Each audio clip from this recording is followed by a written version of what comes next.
লড়াই হবে তো? লড়াই আমাদের বাঁচার লড়াই, গরিব খেটে খাওয়া মানুষের বেঁচে থাকার লড়াই। শামিল হও আজকে যুদ্ধে শামিল হও, লড়াই করো লড়াই করো লড়াই যতদিন না বিজয়ী হও, লড়াই করো লড়াই করো যতদিন না বিজয়ী হও। কুটির শিল্পে 1.5 কোটি চাকরি হবে, তারপরে বললে কাঠ শিল্প বড় শিল্প, রাস্তায় কাঠ শিল্প, পরে বলছে কি ঘুগনি শিল্প, পরে বলছে ঝালমুড়ি বেচো। কি অবস্থা বলুন তো পশ্চিমবঙ্গটাকে? কোথায় নিয়ে গেলেন, কোথায় নিয়ে গেলেন? মাঝখান দিয়ে শুধু লাগিয়ে দাও লাগিয়ে দাও, ভাইয়ে ভাইয়ে গন্ডগোল লাগিয়ে দাও, গ্রাম বাংলায় সন্ত্রাস তৈরি করো। কতদিন আপনার দেয়ালে যদি পিঠ থেকে যায় আপনি কি করবেন? কি করবেন? মানুষের তো গরিব মানুষের সামগ্রিকভাবে গরিব ছোটকা মানুষ শ্রমজীবী মানুষের দেয়ালে পিঠ থেকে গেছে, কি করবেন? তখন একটাই পথ আছে, দেওয়ালে পিঠ থেকেছে এবার লড়বে কিংবা মরবে, সেটা তো আমি বলে দেব না, তোমরাই ঠিক করবে।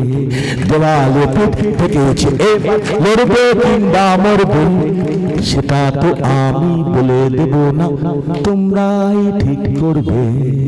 বুঝা গেছে? সুতরাং দেয়ালে পিঠ যদি আপনার থেকে থাকে, রাস্তা কোথায়?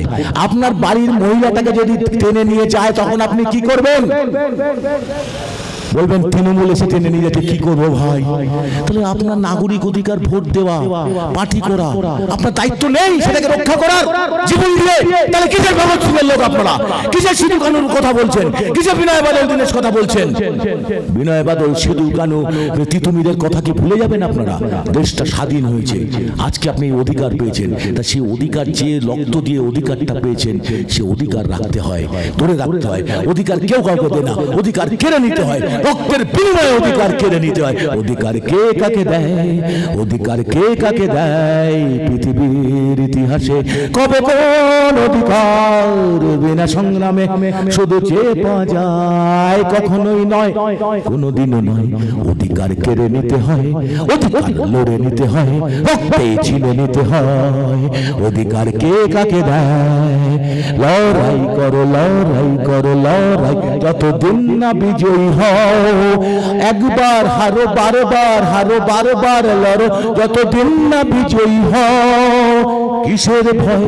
বুক তুলে বলো মুখের সংশয়, এই তো জনগণের। কিসের ভয়? দূর করে ভালো যত সংশয়, এবার তৈরি হও। লড়াই করো লড়াই করো লড়াই যতদিন না বিজয়ী হও। একবার হারো বারবার লড়ো বারবার লড়ো যতদিন না বিজয়ী হও। কিসের ভয়? দূর করে ফেলো যত সংশয়, এবার তৈরি হয়। এই তো পথে, এই তো মুক্তি জনগণের, এ পথে মুক্তি জনগণের। তুমি তো তাদের একজন, তুমি একাকী কখনো নও।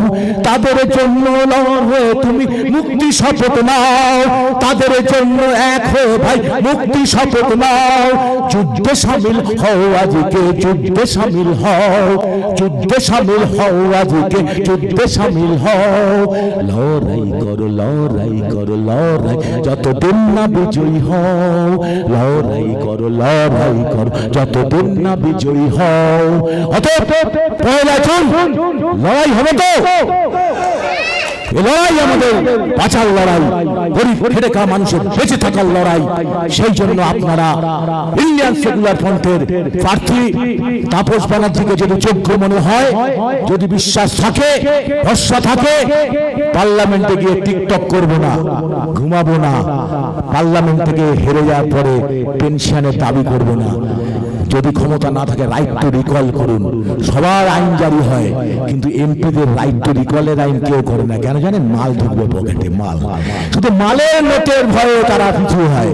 আর আমি তাপস ব্যানার্জি বলছি, আমাকে যদি ভোট দিয়ে জয়যুক্ত করেন, যদি কোনো কাজ করতে না পারি, রাইট টু রিকল হাইকোর্টে প্লেস করবেন, আমি এসে এখানে দাঁড়িয়ে রিজাইন করে দিয়ে যাবো।